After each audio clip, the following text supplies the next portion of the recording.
Where this story really comes from for me is when I was a kid, my dad built a few small sailboats, and I grew up sailing on Lake Champlain. So I've always had this love of what sailboats can do. I mean, I think they just fascinate me. And I think over time that has grown into a love of stories about the open ocean. And I felt like, you know, this would be a really great environment to have a VR experience in.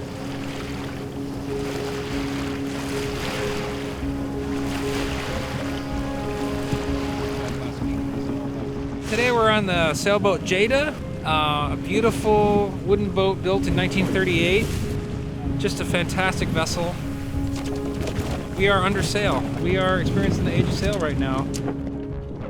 Mostly we're here for the sound recording.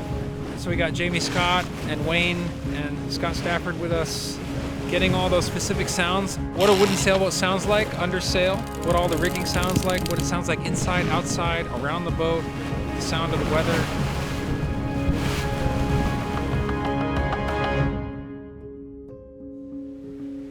Some people get queasy for a second.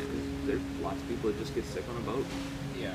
When we started this project, the idea of doing VR on a boat in a rolling ocean, on paper that sounds pretty crazy because it feels like maybe it's something that's almost designed to get you seasick.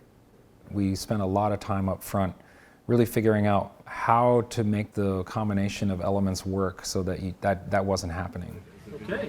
Actually, how was it? Maybe I'm like, no, I didn't feel anything. Luckily, after about 6 weeks of testing, I think we definitely found a really nice combination. Even the people that are most seasick prone, we found that even they weren't getting sick. I see. What you want is your audience not to be worrying about getting seasick or anything like that. You just want them to be immersed in the storytelling. This world has no use for an old sailor. To a large extent, we succeeded in that. The story that he wrote, John, is lovely. It's about an old guy lost his faith in the world, lost his faith in everything. Get off your drunken backside and sail this ship! Who are you to tell me my business? You said you were the fastest on the channel! I was the fastest! From the very beginning, the idea of Avery, it was built around Ian McShane's voice. I mean, he really is the perfect voice for this character. And it's all gone now. Steamers took everything away from me. He's absolutely fabulous. He fits this character perfectly. You know, he brings an amazing sailor to life. But how close are we to port? No closer than yesterday, understand? There hasn't been a lick of wind, and there's nothing but 12 bottles of rum, no food, and no water. Avery is someone who believes a lie, which is that he doesn't matter anymore. He doesn't have any usefulness. And he's paired with this young girl, Lara, who has to keep pushing him and understanding that he has this potential and get him to finally move and fight to live again. I was supposed to be alone. Well, you're not alone. The part of the film when the stormy sequence happens is like, you know, it's such a long scene where there's a big change in weather, so that's reflected not just in the sky and the environment, but also in her hair animation and her dress animation. Yeah, I feel like we came into the project with a lot of existing ideas about how to stylize worlds and how we could stylize water, and then you came in with that knowledge and experience, so that was kind of what guided all of our early viz dev and stylization attempts. The idea was to not be too complex because of the VR as well, so we needed to be stylized to make sure that it was working technically and to make sure that it was pleasing to the style of the movie. No, what have you done? It's such a vast undertaking, doing water in any kind of CG environment, and then doing it in a VR real-time environment just kind of piles complexity on it. We spent a lot of initial development time proving to ourselves that it was even possible.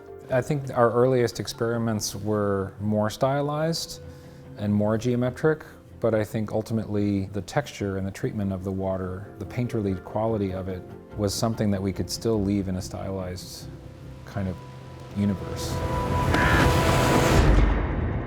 And it had to feel realistic enough so that as a viewer immersed in that world, like this water is a perilous place, that there's something at risk and you could drown in it. You felt that. Forget about me!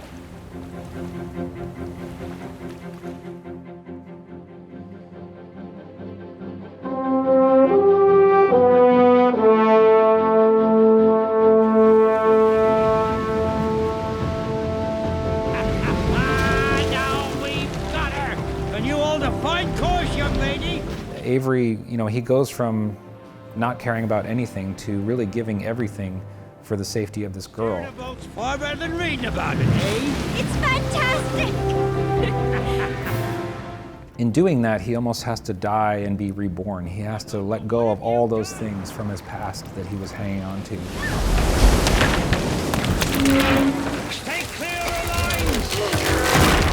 lines! Literally, he has to be dragged down into the darkness by his own boat and by his own past. Almost like the boat is not allowing him to go as easily as he thought. The deeper metaphor within that is that he has to go all the way into the darkness and sacrifice everything and become much less selfish and be lost, completely die and be reborn again. Only then is he going to earn his way back into the world.